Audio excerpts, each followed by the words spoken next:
So recently I posted a video about how I used to train on the shrine steps in Japan, and someone I know in person said, "Oh, Kintaro, I didn't know you went to Japan." And yeah, I did live in Japan. I literally got sent to Japan by myself. I didn't speak the language. I was one of a few foreigners in the area. So basically how I got sent to Japan is I was being a little shit at school.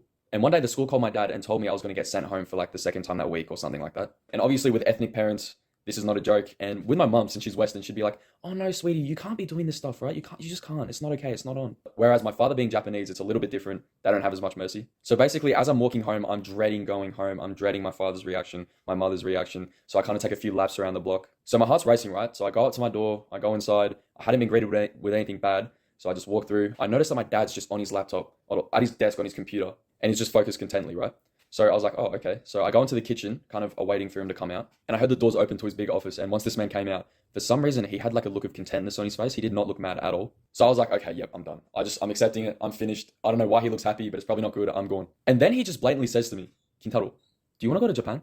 And I really thought he was joking. So I said yes. So he went back into his office. I was probably sitting somewhere like where I am right now. And he comes back out of his office and he says, "Tickets have been booked." Or the tickets were about to be booked. But I'm like, damn, all right, this is moving quick. And then suddenly I had 1 month left before I had to go away from all my friends, go away from everything I know, and go to Japan.